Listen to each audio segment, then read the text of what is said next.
Hello friends, स्वागत है आप सभी का सीबीबी कल। आज के वीडियो में इतिहास का जो 2022 में पेपर हुआ था उस पेपर को पूरा हल करने वाले हैं। अगर इससे आप प्रैक्टिस कर लेते हैं तो ये मान के चलिए कि कहीं कहीं आपका 4-5 नंबर यहाँ से दोस्तों आ जाएगा, उससे ज़्यादा भी आ सकता है, क्योंकि पिछले साल के प्रश्न जो है हर साल आते रहते हैं। तो अगर आप इसे प्रैक्टिस कर लेते हैं तो कहीं कहीं आपको बहुत बड़ा फ़ायदा हो जाएगा। तो चलिए शुरुआत करते हैं। 2 मार्च के जो पेपर आपका होने वाला है उसमें आपको फ़ायदा होगा। तो देखिए यहाँ पे पेपर है, ठीक है, जो 2022 में हुआ था इतिहास का पेपर, इसको हम लोग पूरा सॉल्व करने वाले हैं। दोस्तों पेपर में देखिए खंड का में बहुविकल्पीय प्रश्न पूछा जाएगा। इसमें पहला प्रश्न है, मुगल वंश का संस्थापक कौन था? तो मुगल वंश का संस्थापक बाबर था। इसमें करेक्ट आंसर हो जाएगा। इस बात को कॉपी में कैसे लिखेंगे? देखिए इसको कॉपी में आप लिखेंगे ऐसे, खंड का बहुविकल्पीय प्रश्न मैंने लिख दिया यहाँ पे, और यहाँ पे प्रश्नोत्तर नंबर 1, ठीक है। इसके बाद एक का कौन सही है? यहाँ पे देखिए पहला सही है, तो यहाँ पे पहला लिख के उसका नाम लिखेंगे बाबर, और इसके बाद जो है यहाँ पे सही का निशान लगा देने, बस और कुछ नहीं करना है। 1 नंबर आपको इस पे मिल गया, ठीक है। ऐसे महाभारत के रचयिता का क्या नाम था? तो इसमें आंसर हो जाएगा वेद व्यास, ठीक है। तो यहाँ पे देखिए कॉपी में आप लिखेंगे ऐसे, प्रश्नोत्तर नंबर 2, ठीक है। दूसरे का यहाँ पे तीसरा सही है, दूसरे का तीसरा वेद व्यास, तो यहाँ पे लिख देंगे वेद व्यास और उसको सही का निशान लगा देंगे, बस और कुछ नहीं करना है। अगला प्रश्न देखिए, बुलंद दरवाजा किसने बनवाया था? तो बुलंद दरवाजा ये अकबर ने बनवाया था। तो यहाँ पे देखिए प्रश्न नंबर तीसरे का यहाँ पे तीसरा सही है, अकबर सही का निशान है, बस और दोस्तों आपको कुछ नहीं करना होता है। अगला प्रश्न देखिए, जैन धर्म के 24वें तीर्थकार कौन थे? तो जैन धर्म के 24वें तीर्थकार महावीर हो जाएंगे। तो कॉपी में आपको लिख देना है, यहाँ पे दे सकते हैं चौथे का दूसरा सही है महावीर, यहाँ पे आपको इस तरह से कर देने, ठीक है। 5वां प्रश्न देखिए, 5वां यहाँ पे दे सकते हैं, मोहनजोदड़ो में उत्खनन प्रारंभ या आरंभ हुआ था? तो मोहनजोदड़ो में कब आरंभ हुआ था? तो 1925 जो है इसका करेक्ट आंसर हो जाएगा। 5वां का दोस्तों यहाँ पे दूसरा सही है, तो 5वें का 1925 मैंने यहाँ पे लिख दिया है, ठीक है। अगला प्रश्न देखिए, विजयनगर की स्थापना की गई थी 11वीं शताब्दी में, 12वीं शताब्दी में, 13वीं शताब्दी में, 14वीं शताब्दी में? तो दोस्तों इसका करेक्ट आंसर क्या हो जाएगा? 14वीं शताब्दी, ठीक है। तो यहाँ पे देखिए 6वें का 14वीं शताब्दी आपको लिख देना है और सही का निशान लगा देना, ठीक है। ऐसे देखिए अगला प्रश्न यहाँ पे देख लीजिए, सहायक संधि का संबंध किसके साथ है? तो जो सहायक संधि है ये बेलंजली के साथ में है, इनका संबंध रखता है, ठीक है। तो दूसरे 7वें का दूसरा सही हो जाएगा। तो यहाँ पे देखिए 7वें का दूसरा यहाँ पे इस तरह से आपको। अगला प्रश्न देखिए, सूरत में कांग्रेस के में विभाजन हुआ था? तो सूरत में जो कांग्रेस विभाजन हुआ था वो 1907 में हुआ था। तो इसका आंसर क्या हो जाएगा? 1907। 8वें का तीसरा सही है, 1907, यहाँ पे सही के निशान सही होगा, ठीक है। आगे देखिए क्वेश्चन नंबर 9 देखिए, क्वेश्चन नंबर जो 9 है ये रामकृष्ण मिशन के संस्थापक के बारे में पूछा गया है। तो स्वामी विवेकानंद इसमें करेक्ट आंसर हो जाएगा। तो यहाँ पे देखिए स्वामी विवेकानंद, 9वें का चौथा सही है, सही निशान, खत्म, ठीक है। अगला देखिए लास्ट 10 क्वेश्चन पूछा था बहुविकल्पीय, सती प्रथा का उन्मूलन किस वर्ष किया गया था? क्वेश्चन यहाँ पे है, देख लीजिए, सती प्रथा का उन्मूलन किस वर्ष हुआ था? तो दोस्तों इसमें हो जाएगा 1829 हो जाएगा, ठीक है। तो 1829 इसमें सही ऑप्शन सही हो जाएगा। अब दोस्तों बात करते हैं खंड खा के अति लघु प्रश्न से पूछा जाता है। देखिए पहले यहाँ पे क्वेश्चन पूछा है, क्वेश्चन नंबर 11, कालीन मैकेंजी कौन थे? वे किस लिए विख्यात थे? तो यहाँ पे पहले आपको बताना कालीन मैकेंजी कौन थे। जब ये बता देंगे, सही आंसर दे देंगे तो आपको 1 नंबर मिलेगा। इसके बाद किस लिए विख्यात थे, तब इसके बाद 2 नंबर, तब जाके पूरा नंबर आपको यहाँ मिलता है। तो दोस्तों इसका आंसर देख लीजिए, कालीन मैकेंजी एक इंजीनियर, सर्वेक्षक तथा मानचित्रकार थे। तो पहला यहाँ पे मैंने आंसर लिख दिया कि कौन थे। तो कालीन मैकेंजी क्या थे? देखिए यहाँ पे इंजीनियर, सर्वेक्षक और मानचित्रकार थे। अगला पूछा है ये किसके लिए विख्यात थे? तो यहाँ पे देख लीजिए, उन्होंने हम्पी का पहला सर्वेक्षण मानचित्र तैयार किया था, इसीलिए विख्यात थे। तो 2 नंबर पूरा आपको मिल गया। इसी तरह से प्रेजेंट करना है। दोस्तों एग्जाम में जितना पूछा जाए अगर आप उतना ही लिख कर आते हैं तो पूरा नंबर आपको मैथ की तरह मिल जाता है। जैसे देखिए क्वेश्चन नंबर 12 देखिए, पानीपत के प्रथम युद्ध में बाबर की सफलता के 2 कारण बताइए। तो जब 2 कारण बता देंगे तब आपको 2 नंबर यहाँ पे मिल जाएगा। तो आपको 2 कारण बताने हैं। दोस्तों मैंने 2 कारण लिख लिया है। पहला देखिए, बाबर के पास व्यवस्थित विशाल सेना थे, पहला पॉइंट। दूसरा पॉइंट, बाबर की सेना में 7000 तोपें और गोला बारूद था। तो यहाँ पे 2 पॉइंट लिख के आप 2 नंबर पा सकते हैं। अगला प्रश्न देखिए क्वेश्चन नंबर 13, सूर्यवंश के पतन के 2 महत्वपूर्ण कारण बताइए। तो यहाँ पे कितने महत्वपूर्ण कारक? 2 पूछा है। अगर आपको इससे ज़्यादा आता है तब भी आप 2 ही लिखेंगे, इससे ज़्यादा नहीं लिखेंगे। क्वेश्चन में दोस्तों 13 का आंसर हो जाएगा, पहला पॉइंट 2 कारण मैंने बताया है, यहाँ पे 2 पूछा गया है तो 2 कारण बता दिया है। अयोग्य शासक पहला कारण जो हो जाएगा। दूसरा पॉइंट, आदिल शाह के खिलाफ विद्रोह, तो यहाँ पे ये 2 पॉइंट लिख के आप जो है 2 नंबर पा सकते हैं, उससे ज़्यादा आपको नहीं लिखना है। अब दोस्तों देखिए 14 नंबर क्वेश्चन यहाँ पे दिया गया है कि क्रिप्स मिशन का उद्देश्य क्या था, यह क्यों असफल हुआ। 2 कारण बताना है, 2 मतलब कि असफल क्यों हुआ उसके लिए, इसके बाद जो है उसका उद्देश्य क्या था, इसके लिए 2 नंबर आपको मिलने वाला है। तो दोस्तों मैं यहाँ पे उद्देश्य लिखा हूँ, देखिए लिख सकते हैं, इसी तरह से आपको आंसर प्रेजेंट करना है, पूरा अच्छा नंबर मिलेगा आपको। ब्रिटिश सरकार द्वारा 1942 में भेजा गया एक मिशन था जिसका उद्देश्य द्वितीय विश्व युद्ध के समय भारत का पूर्ण सहयोग करना था। इन्हीं बात यहाँ पे कही जा रही, ब्रिटिश सरकार द्वारा 1942 में भेजा गया एक मिशन था जिसका उद्देश्य द्वितीय विश्व युद्ध के समाप्त समय जो है भारत का पूर्ण सहयोग था। इन्हें दोस्तों द्वितीय जो विश्व युद्ध हुआ था ये 1939 से और 1945 तक चला था, ठीक है। जो द्वितीय विश्व युद्ध है ये 1939 से 1945 तक चला था। अब इसी के बीच में यहाँ 1942 में ब्रिटिश सरकार, यानी भारत में कौन सी सरकार थी, ब्रिटिश सरकार थी। तो भारत में ब्रिटिश सरकार ने क्या किया, यहाँ से भारत को पूर्ण सहयोग कहा, क्योंकि भारत सरकार में देखा जाए तो ब्रिटिश सरकार थी, तो भारत सरकार में ब्रिटिश ने कहा कि भाई हम पूरा भारत की तरफ से सहयोग कर रहे हैं द्वितीय विश्व युद्ध में, क्योंकि यहाँ पे ब्रिटिश सरकार जो है ब्रिटेन जब लड़ रहा था वहाँ पे द्वितीय विश्व युद्ध में, तो उसने पूरा सहयोग किया, ठीक है। अब सवाल ये कि असफल होने के कारण क्या थे, तो यहाँ पे ले सकते हैं पहला पॉइंट, अंग्रेजों के प्रति अविश्वास है। भाई कोई भारतीय आपके घर पे कोई कब्जा कर ले तो आप इससे भरोसा कर पाएंगे, विश्वास करेंगे नहीं ना, तो अंग्रेजों के प्रति अविश्वास। दूसरा पॉइंट, कांग्रेस की इच्छा शक्ति, तो कांग्रेस की इच्छा शक्ति थी, इसीलिए जो है कहीं न कहीं ये असफल हो गया। अगला प्रश्न देखिए, जलियांवाला बाग कहाँ स्थित है, क्यों प्रसिद्ध है। 2 नंबर मिलने वाला है, कहाँ है 1 नंबर मिलेगा, क्यों प्रसिद्ध है 1 नंबर मिलेगा, कुल मिला के 2 नंबर आपको मिलने वाला है। तो कैसे इसको लिखेंगे दोस्तों, इसमें लिखेंगे जलियांवाला बाग। जलियांवाला बाग अमृतसर पंजाब में है, पहला पॉइंट। दूसरा पॉइंट, जलियांवाला बाग हत्याकांड 1919 में हुआ था, इसलिए वो प्रसिद्ध था। तो यहाँ पे इस तरह का दोस्तों अगर प्रेजेंट करते हैं तो इसे कहते हैं स्मार्ट तरीके से लिखना। अब दोस्तों बात करते हैं खंड गा की, जिसमें लघु उत्तरीय प्रश्न पूछा जाएगा। देखिए कितनी आसान तरीके से वो चीजें हो जा रही हैं। इसमें क्वेश्चन पूछा है मौर्य वंश की अर्थव्यवस्था एवं प्रशासन की प्रमुख विशेषताओं क्या थी, इसके बारे में समझाइए। पहले आपको लिखना है कि मौर्य वंश की अर्थव्यवस्था क्या थी और इसकी प्रमुख विशेषताएं क्या थी, तो आपको ढाई मिलेगा, यानी 5 नंबर आपको मिलने वाला है। तो इसका आंसर कैसे लिखेंगे, जैसे देखिए इसमें अब मैंने पूरा पॉइंट लिख दिया कि विशेषताएं क्या क्या हैं, तो इसमें तो आपको यहाँ पे लिखना पड़ेगा 3-3 4-4 लाइन कुछ लिखना पड़ेगा, तो 1 पेज से 1.5 पेज में ये बन जाएगा। ध्यान रखेंगे जो लघु उत्तरीय प्रश्न लिखेंगे कम से कम आपको 1.5 पेज में इस आंसर को देना है, ठीक है, तभी पूरा नंबर आपको मिल पाएगा। तो यहाँ पे केंद्रीय प्रशासन व्यवस्था कैसी थी, वहाँ पे इसके बारे में लिखना है। प्रांतीय प्रशासन कैसा था, ठीक है, स्थानीय प्रशासन कैसा था, सैन्य प्रशासन कैसा था, न्याय प्रशासन कैसा था। तो यहाँ पे जो प्रशासन जैसा था वही उसकी विशेषता हो जाएगी, ठीक है, तो उसका आंसर वही हो जाएगा, इसमें अलग से आपको लिखने की जरूरत नहीं पड़ेगी। हाँ, इसके बारे में आपको 3-3 4-4 लाइन आपको लिखना पड़ेगा, तब जाके पूरा आंसर कहलाएगा। अगला प्रश्न देख लीजिए, बौद्ध धर्म की महत्वपूर्ण शिक्षाओं का संक्षिप्त वर्णन कीजिए। 5 नंबर पूछा गया है, तो बौद्ध धर्म में क्या क्या शिक्षाएं थी इसके बारे में चर्चा करनी है। तो देख लीजिए यहाँ पे क्या क्या इसमें पॉइंट कहा गया है।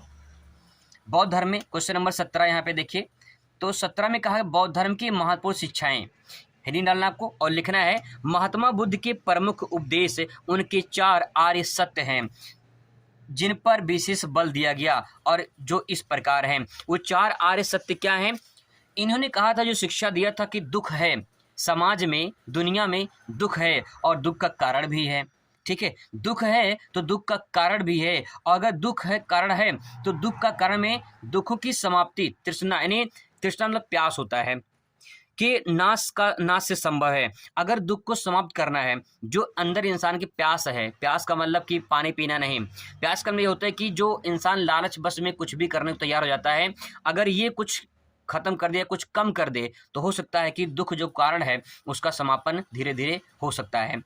अगला पॉइंट यहाँ पे चौथा पॉइंट है दुख का निवारण का मार्ग।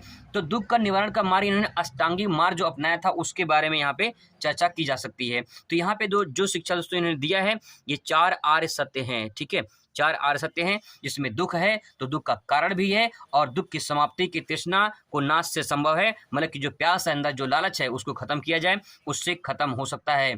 और दुख का निवारण की जो मार्ग है वो अष्टांगिक मार्ग है, अगर उसे अपना लेते हैं तो दुख का कारण जो हो कहीं के समापन हो सकता है। क्वेश्चन नंबर 118 देखिए यहाँ पे, सूफीवाद से क्या समझते हैं, इनकी प्रमुख विशेषताओं को संक्षेप में बताइए। तो यहाँ पे 2.5 नंबर मिला है, विशेषताओं के 2.5 नंबर, सूफीवाद क्या है 2.5 नंबर, तब आपको 5 नंबर मिलने वाला है। इसका आंसर कैसे लिखेंगे, सबसे पहले आपको बताना कि सूफीवाद क्या है। तो यहाँ पे आपको इसको हेडिंग डालना है और लिखना है सूफीवाद के बारे में।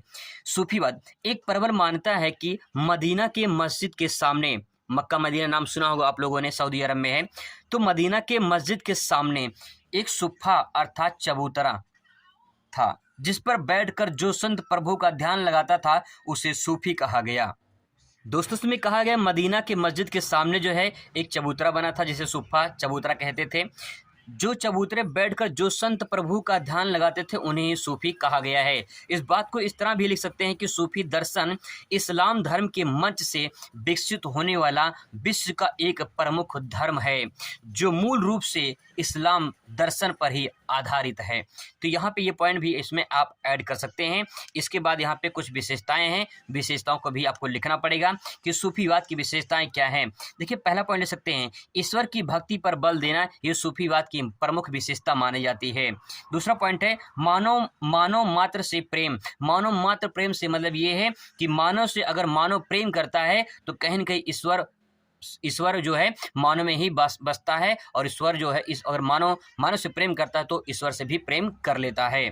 अगला पॉइंट है मोहम्मद का अनुसरण करने पर बल दिया गया। मोहम्मद साहब का जो है अनुसरण यानी फॉलो करने पर बल दिया गया कि भाई आप जो है मोहम्मद साहब की बातों को समझिए, उनको मानिए।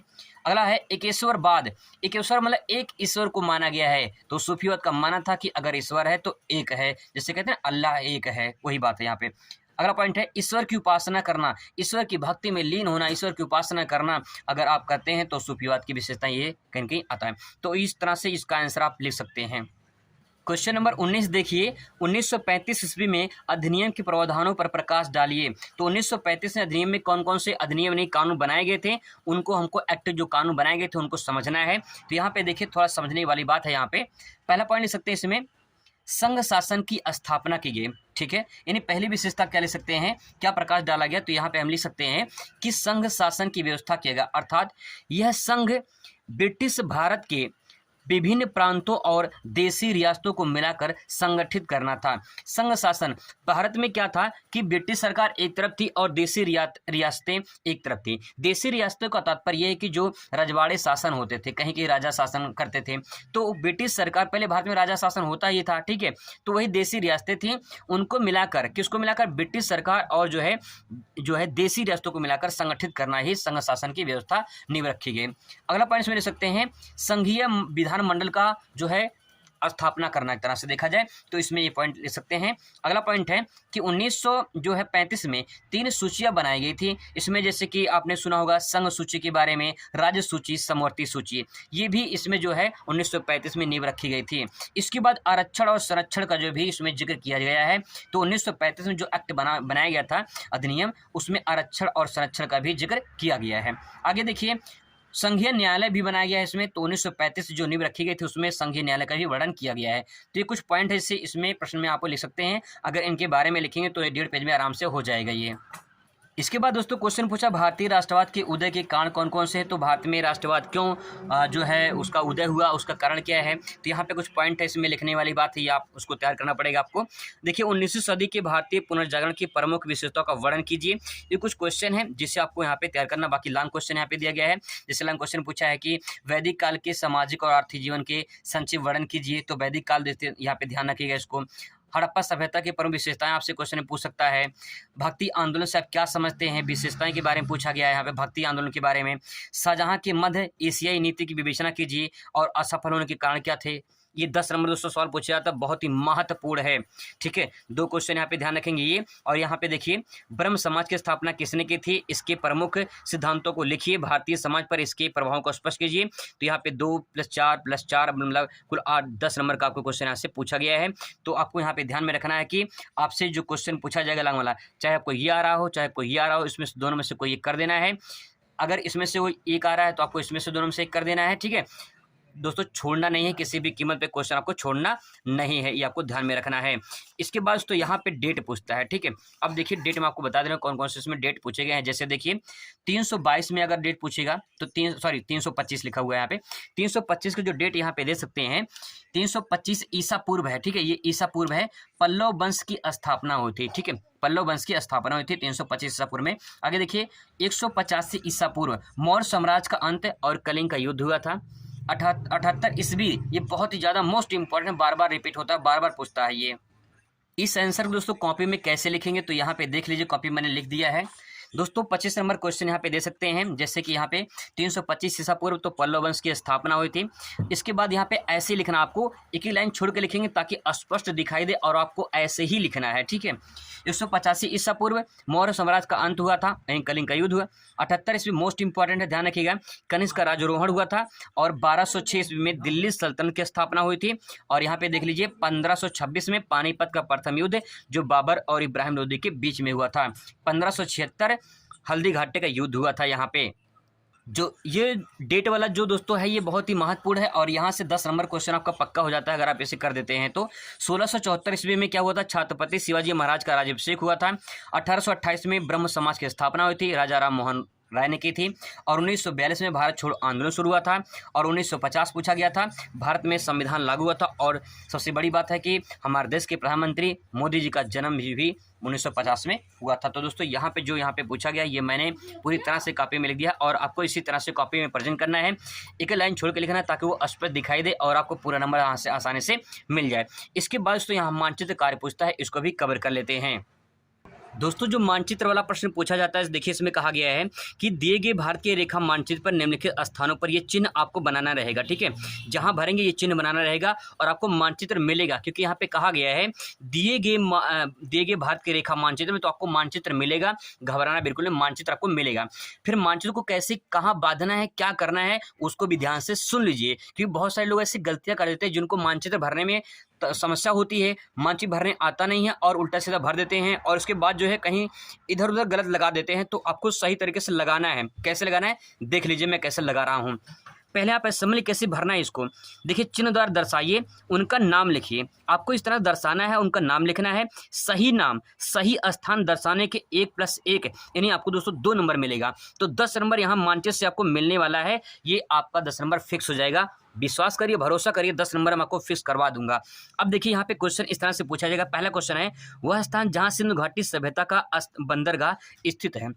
बंदरगाह का मतलब ये होता है कि जहाँ पे समुद्र का जहाज आके ठहरता है, जिस तट पर, उसको उस तट को बंदरगाह कहते हैं, जहाँ बना रहता है बंदर पोस्ट, मतलब कि सी पोर्ट बना रहता है, उसे पत्तन ही बोलते हैं इसे। तो जैसे कि सिंधु घाटी में पूछा है, तो लोथल जो है ये सिंधु घाटी सभ्यता का बंदरगाह था। अब इसको मानचित्र भरना है, तो मानचित्र में कैसे भरेंगे, देखिए भारत का जो है आपको इस तरह से मानचित्र मिलेगा, ठीक है, ऐसे रहेगा, ब्लैंक रहेगा पूरी तरह से, और आपको ऐसे मानचित्र दिया जाएगा, ठीक है। मतलब यही नहीं रहेगा, ऊपर यहाँ पे रोल नंबर लिखा रहेगा, आपको रोल नंबर मानचित्र में लिखना पड़ेगा, ठीक है। और इसके बाद जो है यहाँ पे आपको जो है उसको भरना होगा। सबसे पहले दोस्तों आपको पता होना चाहिए कि लोथल है कहाँ पे, तो यहाँ पे देखिए मैंने जान के लिए यहाँ पे लिख दिया गुजरात में, ठीक है। अब देखिए आपको इतना पता होना चाहिए भारत में कौन सा राज्य कहाँ पे है, तो ये देखिए यहाँ पे ये गुजरात है, ठीक है। आपको इस तरह बनाना नहीं रहेगा, बस आपको गुजरात भर देनी है। जिससे देखिए लोथल यहाँ पड़ेगा लगभग, ठीक है। तो यहाँ पे मैं भर दे रहा हूँ, यहाँ पे लोथल, ठीक है। और यहाँ पे ये सिंबल जो दिया गया है उस सिंबल को यहाँ बना देना है, क्योंकि सिंबल आपको दिया गया है, ये देखिए, ठीक है। तो सिंबल दोस्तों इसी तरह से आपको बनाना है, ठीक है। देखिए अब सही नाम भर दिया मैंने, सही जगह भर दिया, अब ये पूरा नंबर मिल जाएगा। लेकिन अभी एक काम और करना है, आपको ये चीज़ जो है ये कॉपी में भी लिखना है। तो कॉपी में देखिए यहाँ पे आपको, यहाँ पे पहले का आंसर क्या है, तो देखिए पहले का जो आंसर है दोस्तों यहाँ पे आपको लिखना पड़ेगा, ठीक है। पहले का आंसर क्या है, लोथल है, तो यहाँ पे क्वेश्चन नंबर 26 का यहाँ पे कॉपी में यहाँ पे भी आपको लिख देना है। और जहाँ लिखेंगे वहाँ ध्यान रखेंगे वहीं मानचित्र बांधना भी है, कैसे बांधेंगे मैं आपको बता रहा हूँ, ठीक है। अगला प्रश्न देखिए, वह स्थान जहाँ गौतम बुद्ध का निर्वाण प्राप्त हुआ था। निर्वाण मतलब कि उनकी जो है महापरिनिर्वाण यानी मृत्यु, तो कुशीनगर में हुई थी। अब आपको यूपी में भरना है, कुशीनगर कहाँ पे है, यूपी में। अब दोस्तों यहाँ पे देखिए नेपाल के जस्ट नीचे यूपी और यहाँ पे बिहार है, ठीक है। तो यूपी हमें तो लगभग ये जो है बिहार के साइड में कुशीनगर पड़ता है। तो यहाँ पे आपको सिंबल ऐसे बना देनी है, ठीक है। और इसके बाद दोस्तों यहाँ पे भर देना है कुशीनगर। अभी एक काम और करना है, छोटा सा मिस्टेक हो गया था तो मैं बता दे रहा हूँ। अभी कोई गलती नहीं हुई है, लेकिन यहाँ पे देखिए क्वेश्चन नंबर दोस्तों आपको यहाँ पे लिखना पड़ेगा। ये कौन सा क्वेश्चन नंबर है? ये 26 का फर्स्ट है। ये दोस्तों आपको जरूर लिखना होगा। यह क्वेश्चन का जो है ये 26 का सेकंड है। ये तो बहुत मोस्ट इंपॉर्टेंट काम है, इसको जरूर करना है। ऐसे ही मानचित्र भरा जाता है। अब यहाँ पे पूरा सही हो गया, कोई दिक्कत इसमें नहीं है। ऐसे ही मानचित्र आपको भरना है, ठीक है। इस चीज़ को दोस्तों कॉपी में भी लिख लेते हैं। दूसरे का आंसर क्या हो जाएगा? कुशीनगर। तो आपको इसी तरह से लिख देना है यहाँ पे कुशीनगर, ठीक है। अब यहाँ पे देखिए अगला प्रश्न पूछा है। अगला प्रश्न दोस्तों यहाँ पूछा गया है कि वह स्थान जहाँ 1916 ईस्वी में विश्वविद्यालय की स्थापना हुई, तो BHU बनारस हिंदू यूनिवर्सिटी, बनारस हिंदू विश्वविद्यालय जो है ये बनारस में पड़ता है। तो ये जो है यहाँ पे इसकी स्थापना हुई थी। तो देखिए यहाँ पे बनारस, ये कुशीनगर के जस्ट यहाँ पे नीचे आएंगे तो लगभग आपको यहाँ पड़ेगा वाराणसी, ठीक है। तो यहाँ मैं भर दे रहा हूँ। अगर तो कोई ऊपर नीचे थोड़ा बहुत हो जाए तो उससे घबराना नहीं है आपको कि गलत हो गया, क्या हो गया, दिक्कत नहीं करेगा, आपका ये सही हो जाएगा, ठीक है। थोड़ा सा यहाँ पे है, यहाँ लोकेशन हो जाएगा, ठीक है, यहाँ पे। तो कुशीनगर यहाँ पे भर देना है वाराणसी। अगर जगह नहीं है तो एरो बना के लिख देना है ताकि आपका सही हो जाए, ठीक है। ये क्वेश्चन नंबर कौन सा है? 26 का ये है तीसरा, ठीक है। तो यहाँ पे 26 का तीसरा लिख देना है और कॉपी में भी यहाँ पे वाराणसी लिख देना है, ठीक है। और यहाँ पे आप चाहो तो विश्वविद्यालय का नाम जो है BHU आप यहाँ पे लिख सकते हो, ठीक है। आगे देखिए, तो यहाँ पे ये हो गया। अब यहाँ पे अगला प्रश्न देखिए, वह स्थान जहाँ ताजमहल स्थित है, आप सभी को पता है ताजमहल कहाँ स्थित है? आगरा में। तो देखिए आगरा, अब यहाँ यूपी में भी आगरा है, मतलब यूपी के बहुत सारे क्वेश्चन आएंगे एग्जाम में, तो आपको ऊपर आ जाना है। लगभग ये यहाँ पे पड़ेगा आगरा, ठीक है। तो देखिए आगरा यहाँ पड़ेगा, यहाँ पे लिख देना है आगरा, ठीक है। और ये क्वेश्चन नंबर कौन सा है? 26 का ये चौथा है, 26 का चौथा, ठीक है। इसके बाद तो आपको कॉपी में भर देना है 26 का चौथा में यहाँ पे भर देना है आगरा, दिल्ली के पास में लगभग भर देना आपको यहाँ पे। इसके बाद ये हो गया। इसके बाद वह स्थान जहाँ खुसरो बाग स्थित है, तो प्रयागराज इलाहाबाद में, ठीक है। तो आपको यहाँ पे वाराणसी के जस्ट इधर आपको भर देना है यहाँ पे, ठीक है। यहाँ पे इलाहाबाद नहीं प्रयागराज, यहाँ मैं भर दे रहा हूँ प्रयागराज, ठीक है। इसके बाद दोस्तों यहाँ पे क्वेश्चन ये आपको गोला कर देना इस तरह से। और यहाँ पे क्वेश्चन नंबर कौन सा ये 26 का लास्ट यानी 5वां था।